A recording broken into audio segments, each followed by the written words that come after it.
The other I know to have been in my family is my great-grandmother's sister, Elín Sigurðardóttir Hall, who left for Canada from Skagafjörður in 1900, was a laundress in Winnipeg in 1901, and registered as a seamstress in 1916. She never married and did not have children and passed away in 1960 in Winnipeg. My dear Aunt Elín is named after her and has been to Winnipeg to seek her namesake's history. Now, I want to thank PJ, Kat, and Karen for, as well as the programs of Icelandic Studies and Indigenous Studies for bringing me all the way over here.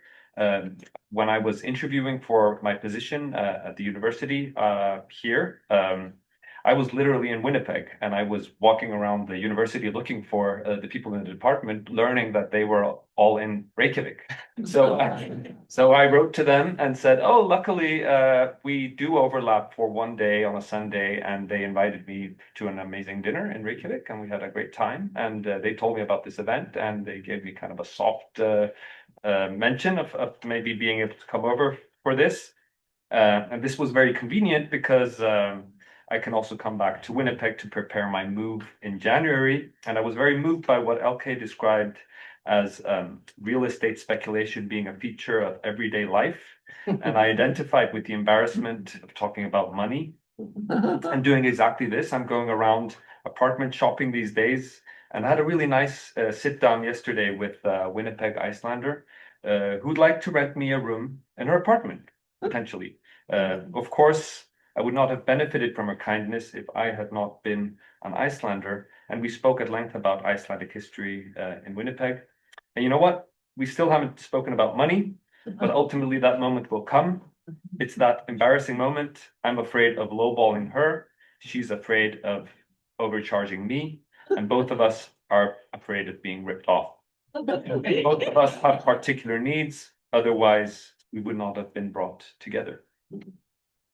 I also wanted to thank Nelson and Sölmundur for the tremendous presentations so far. So after acknowledging LK's, I hope that you can come to see some of what I talk about in the light of Nelson's beautiful presentation, because there's a danger when we start looking at settler indigenous relations, and I'm noticing this with myself, that we can overcorrect. We can overlook the important lessons of co-creation and common humanity that I also want to acknowledge.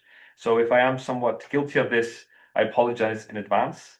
What I'm going to present will be very familiar to many of you, but I hope that you can also see it through my eyes as a kind of an intellectual biography of an Icelandic scholar coming to terms with the history of Icelanders in North America. Now, you should be able to use the clicker to advance. The clicker, yes. Any button, okay. I think the right-hand button. Yeah. Right-hand button. Yes. There you go. Yeah, there you go.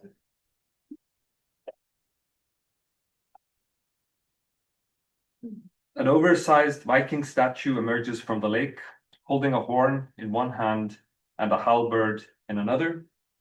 The burly figure sports a substantial beard, long snaking hair, and bushy eyebrows. His dress is stereotypical Viking, a cloak, leg wraps, and that faux signifier of Vikingness, a horned helmet. The statue is in the Viking garden of the rural municipality of Gimli on Lake Winnipeg in Manitoba, Canada. When I visited the garden on a trip to Gimli in the summer of 2025, the Viking sported an academic cap on his head in a nod to graduation week in Manitoba universities, indicating the playful cohabitation of Gimli's residents with their Nordic heritage. This was my third time in Canada. The first time I drove a delivery van from New York to Toronto to deliver an architectural model for a competition. I was in and out of the city in 2 days. My colleague, pictured there, and I admired Mies van der Rohe's Toronto Dominion Centre and did not give the city and its history a second thought. When I visited Toronto for the second time in 2018 as a PhD candidate in architectural history at Columbia University, presenting a paper at a translation studies conference at York University in Toronto, I had a dissimilar experience. This time, Canadian Indigenous peoples and their experiences were much more palpable. Had I changed? I was now a PhD student trained to be attentive to injustices perpetuated through space in a way my mid-aughts undergraduate self was not? Or were the circumstances of my visit more conducive to such an experience? A conference with the title of, quote, Translation and Decolonization, unquote, would be remiss not to address Canadian settler colonialism by foregrounding Indigenous scholars. Its program featuring Indigenous poets during breaks dazzled an aloof architect turned scholar who had arrived in Toronto to deliver a paper about architecture at the UN headquarters. Or was the difference caused by Canada having, in the interim, gone through Truth and Reconciliation? The Commission had published its report in 2015. Anthropologist Glenn Sean Coulthard criticized the Commission's colonial politics of recognition, where the Canadian government policy recognized and historicized selective aspects of settler colonialism, the residential schools, without acknowledging it as an ongoing process. Even my search for Winnipeg real estate. Most striking in this second trip, however, was the ubiquity of land acknowledgement statements. I had never even heard one at my US university as late as that time, 2018. They're ubiquitous now. And I scrambled to produce one before my talk. Might my native Iceland one day become the only place where one does not offer such a statement? Because there is no record of humans living there until Norwegians populated the island in the year 870 AD, Hapar notwithstanding? Or might the scholars of the future acknowledge the Arctic fox, the only indigenous land mammals? Then I had a flash of insight, and this is embarrassingly late. Icelanders had participated in the displacement of indigenous peoples. In the fourth quarter of the 19th century, a quarter of the population, as we all know, moved to America, with the largest portion of them settling in New Iceland, a reserve on Lake Winnipeg in Manitoba. Icelandic children learn about New Iceland in history classes. In these comforting histories, the plucky settlers had been exploited subjects of the Danish Empire until they took matters in their own hands. Overpopulation, decades of cold weather, and a volcanic eruption led them to emigrate to North America, like so many other Northern Europeans in those years. When I got back to New York, I sought out Ryan Aford's White Settler Reserve, confirming my insight. Aford tells the story of Icelandic migration from the point of view of the Canadian government and how it led to the establishment of New Iceland on the banks of Lake Winnipeg. This story is, of course, too well known for me to rehearse it here. Canada, integrated the Icelandic Reserve, like other national reserves, into the Dominion Lands Act as an exception, a colonization reserve of a distinct ethnic group within a broader policy of individual homesteading. Canadian authorities drew up a plan of a proposed village, plan proposed for an Icelandic village in November 1875, representing what would become the town of Gimli. As the Icelanders were arriving, Canadian settlers were still at work, leading the Icelanders to adapt only loosely to the plan. Nonetheless, the plan and its identification as a founding document for the town of Gimli represents an early architectural manifestation of New Iceland, while its ready incorporation into the wider Dominion land system is a critical moment in the settlers' acquiescence in settler colonialism in Canada. Through the proposed plan, architecture and settler colonialism interlock. And incredibly, it may even be the oldest even though it's maybe not necessarily an architectural plan, it is a kind of an architectural artifact, and it may actually be the oldest plan of an Icelandic village in total, because at this time, as we know, there were hardly Icelandic villages either. And this is perhaps, Aford shows that the Icelanders, being white, Nordic, and Protestant, made them ideal settlers in the eyes of Canadian authorities to settle in the Northwest Territories. Never mind that they had little in common with conditions in Iceland. More importantly, he shows that the Icelanders did not encounter an empty land ripe for colonization, but one inhabited by indigenous people, which they had proceeded to appropriate since the Canadian government had promised it to them. After a year of tense cohabitation with indigenous inhabitants, the smallpox epidemic brought on by the traveling settlers who had limited resistance, decimated the indigenous population. The Canadian government then went on to further eradicate their settlements as matters of combating smallpox, including the burning of indigenous dwellings, whereas the Icelanders did not receive such draconian treatment. Popular histories have until recently downplayed these colonial encounters, at least on the Icelandic side. They have reduced the indigenous population to the figure of John Ramsay, remembered for his gracious treatment of and coexistence with the settlers, so movingly told by Nelson just now. By ossifying Icelandic indigenous relations into a handful of feel-good stories, they glossed over the Icelanders' appropriation of indigenous lands, not least by eradicating them by carrying smallpox onto them. Ayford's book appeared on the heels of the release of the Truth and Reconciliation Commission of Canada's report in 2015. It was the first critical history of the Icelandic community in Canada, in Manitoba's relations with Indigenous people. By 2020, the political climate had hardened. Under quarantine because of COVID-19, North America, including Canada, was in the throes of the Black Lives Matter movement, combined with calls to defund the police. In this atmosphere of radical reassessment of race relations in North America and beyond, activists in Montreal toppled the statue of Sir John A. Macdonald, the first Prime Minister of Canada, widely seen as responsible for the residential school system. It was the final blow to the statue, only one of a series of frequently defaced statues of Macdonald across Canada. It has and will not be replaced. The Viking of Gimli has not suffered the same fate as Macdonald. Instead, he has been lovingly restored in 2015 and embellished with a surrounding Viking park in 2017. However, the first scholarly treatment of the statue and the park by Icelandicist Andrew McGillivray, who's actually here today, comments brilliantly on this unfortunate symbolism in light of changed perceptions of the relationship between the Canadian government, European settlers, and the Indigenous peoples of Canada.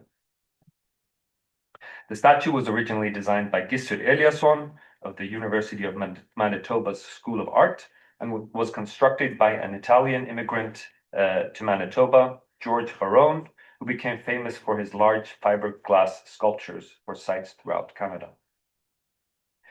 A stone plaque from the statue's unveiling in 1967 by President of Iceland, Oskar Oskarsson, commemorates Vikings, discoverers of America 1000 AD.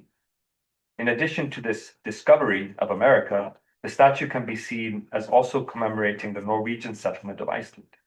In the settler colonialist context of Gimli, however, McGillivray shows that Viking imagery takes on a more pernicious meaning. Two statues commemorate these prior landings in Reykjavik. Einar Jónsson's statue of Ingólfur Arnarson, the first successful Icelandic settler from 1924 on Arnarhóll, and Sturling Calder's statue of Leifur Eiríksson from 1932, the explorer remembered as having been the first European to set foot on continental America. Both of these point west towards the ocean. Ingólfur leans on his ship's dragonhead prow, whereas Leifur's stone pedestal is a streamlined modern abstraction of a ship's prow. Their orientations, along with their maritime props, lend them an air of mobility. The main difference is that Ingólfur stands still and looks serenely from his dragonhead prow towards the land he is about to set foot on. Leifur, on the other hand, is in motion.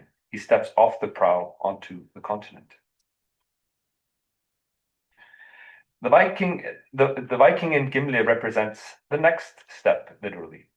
His ship is nowhere in sight. Instead, he walks from the water, Lake Winnipeg in this instance, and onto the land as he plants his foot, along with his halberd, on a fiberglass rock. Although he faces west like the others, his location in America now gives his orientation a different meaning. He's left his ship behind, on Lake Winnipeg as it were, and claimed its banks. One gets the impression that he will soon claim more. In 1967, Canada was decades away from reckoning with its treatment of Indigenous peoples. The Viking imagery was a product of ignorance. In the decades since, more is known both about Vikings and their dress, and the settler colonial displacement of indigenous people, including by the Icelanders. The Gimli Viking statue has become a pernicious satire of 1967 era representations of Nordic culture. The only way to live with it, instead of vandalizing and downright toppling it, as protesters have done to MacDonald statues, is to make irreverent fun of it of the sort that the graduation cap represents. The Viking statue is flawed and ridiculous, and its only chance for survival is for the public to celebrate it as such while acknowledging its troubling symbolism. Unfortunately, such acknowledgements were not forthcoming during the Viking statue's restoration, nor during the commissioning and construction of the Viking Park as completed in 2017 and designed by Winnipeg landscape architecture firm HTFC Planning and Design. The park, otherwise tastefully done, leans further into representations of Icelandic myths. An elf garden includes lowbrow representations of elf houses, miniature turf house facades sometimes featured in Icelanders' gardens, for example, in my grandparents' summer house in Grímsnes. And then a troll garden features faces carved into stones to represent how trolls turned into stone when exposed to the light of day. Perhaps these elements are meant to deflect from the ominous idea of a Viking park on the banks of Lake Winnipeg. But the fact that HTFC does not list the project on its website is telling. If their design is lighthearted, they seem not to be overly enthusiastic about being recognized as the one telling it. After all, the firm acknowledges on its website that its Winnipeg office is steps away from the Red River within the traditional territories of the Anishinaabe, Iniju, Ojibwe, and Dakota peoples in Treaty 1 territory and the homeland of the Métis Nation, and that their, quote, projects and partnerships extend to the territories and treaty areas of other Indigenous peoples across Manitoba, Ontario, Saskatchewan, Nunavut, and the Northwest Territories and beyond, unquote. As McGillivray points out, however, the Viking Garden plaque does not acknowledge the exclusion of Indigenous peoples from the area at the time of settlement, but instead frames colonization within the narrow context of negotiation and contact, unquote. A recent flare-up exposes a guilty common sentiment oozing under the statue's renovated but already cracking skin. In a post in the Facebook community, Meanwhile in Gimli, a community member posted, "Has there ever been discussion about removing the horns from the Viking statue? It's kind of embarrassing." The post set off a firestorm in the community, leading to national attention, with the executive director of the new Iceland Heritage Museum in Gimli telling CTV News that, quote, "There has never been a Viking helmet found with horns." The Facebook author concluded his participation on Meanwhile in Gimli by apologizing for having asked. The angry comments gathered their power from the backlash to the protest movements of 2020 to 21. One of their results was the toppling of statues thought by some to represent white supremacy and violence towards Indigenous peoples. McGillivray's article, written in the protest's aftermath, did not use such language, but one could certainly imagine someone using such language to describe the ideology of the Viking statue. McGillivray points out that Eliasson did not originally conceive of the Viking with horns. The Gimli Chamber of Commerce, who commissioned the statue, had ordered a large number of plastic helmets with horns, insisting that the helmet be changed to match the dominant Viking aesthetic of the time. Regardless, the horns are a red herring. The community member may, in all earnestness, have been calling for a more historically accurate depiction, not realizing that he was conscripting himself to one side of the culture wars. Judging from the reaction, hundreds of angry commenters on the other side, many of whom are likely descendants of New Icelanders, or may well be at least, collectively realized that making an innocent change to the costume would open the statue up to a host of other, more serious questions, the most important one perhaps being whether Gimli should have a Viking statue at all. Thank you very much. All right. All right. And once again, if there are any questions or comments that anyone would like to offer. Yes, LK, please. Thank you very much for this presentation. Really beautiful. You're a wonderful photographer as well. You really shouldn't have mentioned the horns on the helmet because that's such a can of worms. But there is actually a nice sentiment. I can't remember who said it, that when Icelanders stop fighting about things in Canada, it will mean that our culture is dead. So I think the horn is a good kind of like line on like our heart. So I've read that, and Sonia Lundström is here, and she might know better about the Swedish connection, that the horn helmet mistake comes from this image that was found in 1870 when horn helmets took off in Sweden, and that it's actually Odin. It was a Neolithic depiction of Odin with the horns. And so I would maybe, sorry, I'm doing it's more of a comment, less of a question. I would argue that it's possible that this is actually, in a way, accurate. Yeah. Because it is a reflection of the 1870s and how people thought about like that world and that history. And that there is a horn helmet depiction, you know, from like much longer ago than Iceland had people on it. But yeah, I don't know if you've ever heard of that reference to these like Torslanda plates with like the horn helmet. Yes, yes. I didn't do the deep dive on the kind of the historiography of the horned helmets. And I know that, you know, these it's a subject that has been, you know, thoroughly expounded on elsewhere. So I guess I realized I kind of, you know, so I have to acknowledge that that's why what I mean that this is kind of like an intellectual biography. So I'm kind of stepping into this world of people that have already been talking about this for a long time.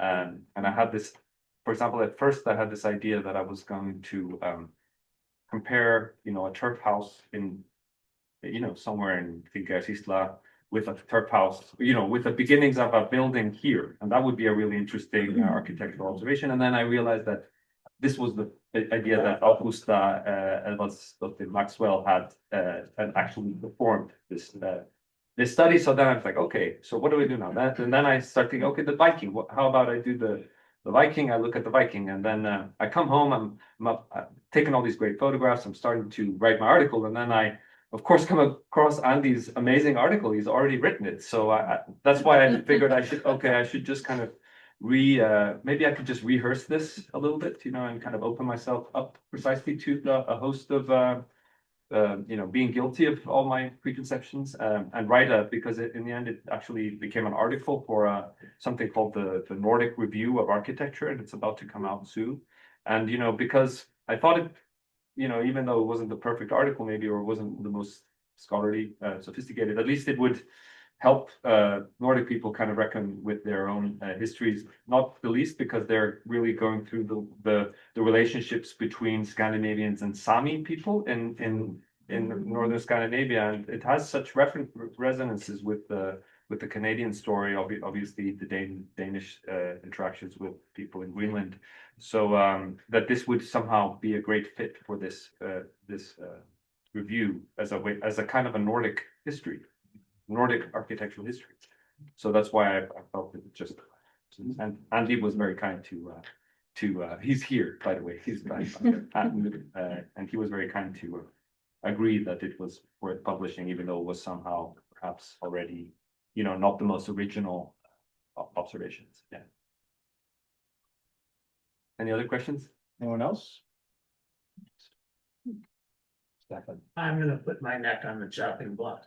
As I prepare for my last year of service as editor of Bloomberg Newsweek, during which I'm gonna write all the stories I've been afraid to write. The previous 11. I just want to say how much I appreciate your observation. In some ways, you know, when I look at the Viking statue or at Paul Bunyan down in Bemidji, Minnesota, I see a caricature, and I have to acknowledge I knew the fiberglass artist who did this. You knew them personally. Piece. Yeah. Yeah. And so in passing, And so I appreciate his craftsmanship. But this is one step away from going full plastic with our heritage. So just kind of the very medium and the oversizedness of it. It is a bit of a caricature, and I've never understood the affection for it, except among children. I mean, I understand children marveling at the Viking statue. But it has always seemed more like a lampoon of our heritage. You know, when you compare it to Einar Jonsson's sculpture on the grounds of the legislature, or the magnificent sculpture of Sigtryggur Jónsson at Riverton, which you know honors a historic figure and their contributions, and takes art and architecture seriously. So I just want to express how liberated I feel. Well, I'm happy to hear that, but I hope I'm not, I do not want, I also appreciate that I'm not denigrating the artist, you know, I have to, I you understand, know, yeah. because it is a kind of an ingenious experiment, It- and It really it was classic 1967. yes. I mean, it is a monument to its time. Yes, and also that it belongs to a network of other kind of almost caricatures, you know, that I showed her. But You know, But now I'm thinking of my fiberglass canoe. Over and against birch bark originals, or canvas and wood strip originals, and wondering if I actually need to convert myself. right. Andy, you have a question as well? Yeah, thanks, Stefan, and thank you, Oskar. We probably kind of new to my comment, it's okay having you want some statue on the legislative grounds, but it's also the term of the all thing. And then, Amy Watson's mentioned here, you had an image, I believe, the statue of Johnny McDonald that's been toppled in Montreal. I have a piece coming out next year about the Einar Jonsson that was toppled in Philadelphia. And I think it was in 2018 or 2019 that Thorstein Falsetti. And I believe it's still in storage in Philadelphia. There was a white supremacist gang that would gather at this statue yearly to mark the Harrison Day. And then activists, counter activists, toppled it. And they received red paint different times leading up to that. So in a way that what the Einar Jonsson piece has brought the Icelandic community in North America into the toppling statue conversation.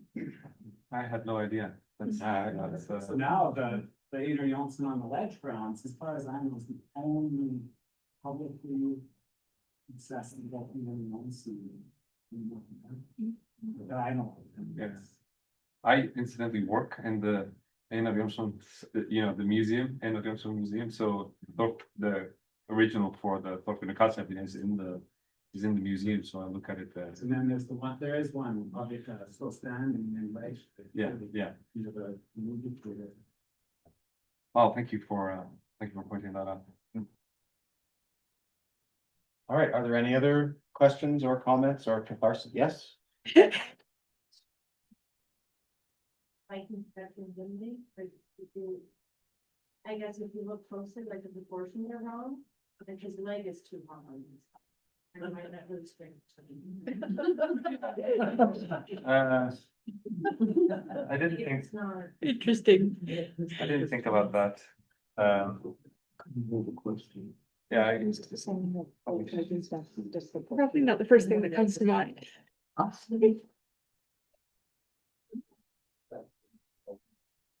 Yeah. Maybe his feet are not the same length. Yeah, that's true. Okay, I have a quick question, so about this, I think again, coming back to the importance of critical study, the importance of this department. Because is this being appropriated by white supremacists, right? Like this history. And I had heard that in Iceland, there's a pushback against these kinds of like pro-colonial sculptures. And I heard about a contemporary artist that like shot one of them, shot one of the first white mother of North America sculptures into the sky. Have you heard about this? Well, they shot it into the sky. At least they abducted her. Yeah. And I can't remember if she's been replaced now. The sculpture's been replaced, I think. Fairly prominent Icelandic artist, so it was kind of the first example of this type of activity there. But it's not like this, they're not being celebrated by white supremacists, let's say. I mean, unless you see all of this kind of celebration as a kind of a celebration of white supremacy, but they're not being, it's rather the opposite, and that's what that's a little bit what I'm maybe trying to say here today as well, is that there is a kind of a backlash effect, or we can overdo it almost, where you actually create more problems than you might, I guess that's one of the implications, that by doing that, you create a whole cauldron of dissatisfied people that might not sympathize with, destroying a sculpture, although, the gesture itself may be, I agree with the criticism, but there's a lot of people that will not agree with the vandalism thing. Yes, and Just an aside, growing up with that statue, I grew up just north of Gimli. And yes, we knew it was not historically accurate or anything, but it was just always there and kind of fun, and nobody took it real serious. And you always had to go, if somebody came, they had to get their picture with the Viking statue. But it was never, at least in my viewpoint and in my family's, I would have to say, nobody took it too seriously. It was just fun, not, totally different, but not any different than, Happy Rock in Gladstone, and there's a turkey somewhere, and I think Marno has a mosquito, and, it kind of along those lines. So, yeah. Yes, so there is a way one can almost kind of overdo it, or kind of judge this by the standards of. Yes, I don't see this as being in the same category as historic statues. If you would, whatever that. Yeah, I might push back a little bit because of the Viking imagery and what that kind of carries with it, so that would be like the counter, if it was just something that was completely disconnected to, violent histories, at a violent, arguably violent spot, then the criticism would be taken, but I have to push back a little bit, or at least that's what gives us concern. Yes, yes, yeah. I do hear that. I just, yeah. And also. I appreciate that, and I younger- appreciate that, very much, yeah. And when you're younger and then you get older, you realize a lot of these things. Yes, That when you're younger, of course, yeah. it's just not even. Part of that. Yeah. Whatever the landscape. all right, well, if there aren't any other questions or comments, then I think we can move to our lunch break. So we have an hour, I think, for lunch, or 45. Not quite, I think we're supposed to be back at 11 or 12:30. 12:30 is when we're reconvening, so you have just over 45 minutes for lunch. There are refreshments served over here, so please go and help yourselves and